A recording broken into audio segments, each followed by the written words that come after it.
Assalamualaikum warahmatullahi wabarakatuh. Perkenalkan, nama saya Rizlandar. Di sini saya akan menjelaskan tentang isi artikel saya yang berjudul tentang kekerasan terhadap anak di masa pandemi COVID-19 dengan studi kasus, yakni orang tua bunuh anak saat melaksanakan PJJ. Latar belakang kenapa saya mengangkat tema ini karena dari situs Kementerian Perlindungan Perempuan dan Anak.go.id bahwa per 1 Januari sampai 19 Juni 2020 telah terjadi 3087 kasus kekerasan terhadap anak. Di antaranya 850 kekerasan fisik, 768 psikis, dan 1848 kasus kekerasan seksual. Sebagian besar pelaku yang melakukan kekerasan pada anak adalah orang terdekat, yaitu keluarga yang terdiri dari ayah, ibu, dan pengasuh anak. Selain dilakukan dan dialami secara rutin, kekerasan juga diterima secara sosial dan akhirnya dianggap sebagai bagian normal dari pertumbuhan dan perkembangan anak.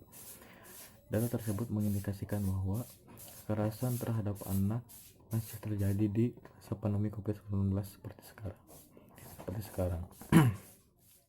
COVID-19 membuat segala sesuatu aktivitas manusia itu harus mengikuti protokol kesehatan. Begitupun dengan pendidikan, yang mana pendidikan harus dilaksanakan secara jarak jauh atau pembelajaran daring.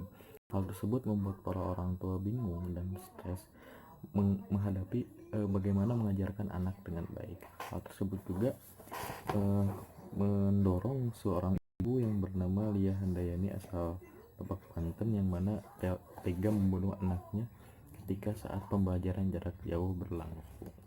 WHO, kekerasan merupakan penggunaan kekuatan fisik dan kekuatan yang dilakukan secara sengaja yang bertujuan untuk melukai baik secara fisik maupun psikis diri sendiri, orang lain, kelompok, atau komunitas. WHO sendiri membagi kekerasan menjadi beberapa kategori, yakni sebagai berikut: kekerasan pada diri sendiri, kekerasan antara perseorangan, dan kekerasan kolektif. Menurut dari Dawson, kekerasan dibagi menjadi 4 bentuk, yakni kekerasan emosional, kekerasan verbal, kekerasan fisik, dan kekerasan seksual. Pada artikel jurnal ini saya menggunakan 2 teori, yakni teori budaya kekerasan dan teori pembelajaran sosial. Teori budaya kekerasan itu bahwa kekerasan itu dipengaruhi oleh kultur pada masyarakat. Kemudian pembelajaran sosial itu dalam keluarga disebabkan oleh faktor situasional dan kontekstual. Faktor kontekstual misalnya berupa karakteristik individu atau pasangan, stres, kekerasan dalam keluarga, atau kepribadian yang agresif. Sedangkan faktor situasional dapat berupa bentuk substansi kekerasan dan kesulitan keuangan. Teori ini juga memperluas faktor-faktor sebagai pertumbuhan anak ini, termasuk ke dalam kekerasan antara perseorangan yang mana dilakukan oleh seorang ibu terhadap anaknya. Dilansir dari deteknews.com, menurut keterangan polisi bahwa sang anak terlebih dahulu dicubit pahanya lalu dipukul menggunakan gagang atau sapu sebanyak 5 kali. Sang ibu atau orang tua merasa kesal karena anak susah untuk belajar daring.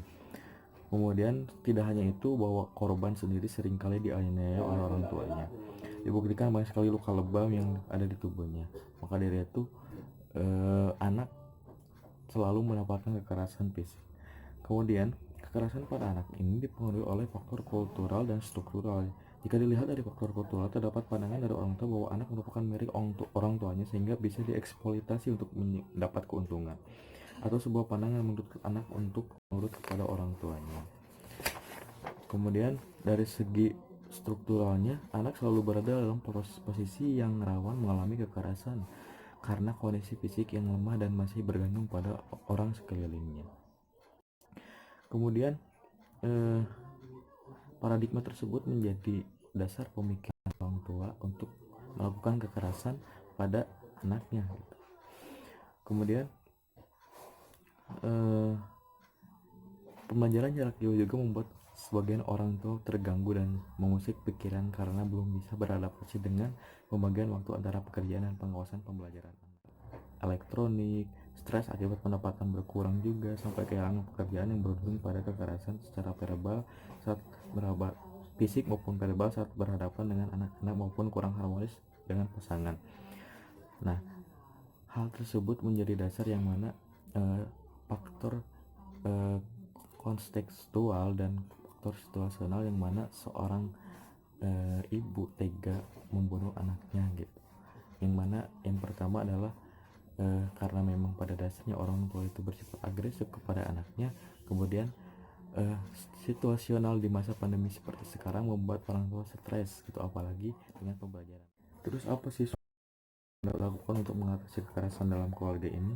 Yaitu yang pertama penguatan peran dan fungsi keluarga gitu. Kemudian meningkatkan pengetahuan mengenai bagaimana cara mengasuh anak pada masa pandemi. Kemudian memperkuat komunikasi antara guru dan orang tua. Yang terakhir adalah perbaikan ekonomi keluarga. Itu yang dapat saya sampaikan. Mohon maaf apabila ada kesalahan. Assalamualaikum warahmatullahi wabarakatuh.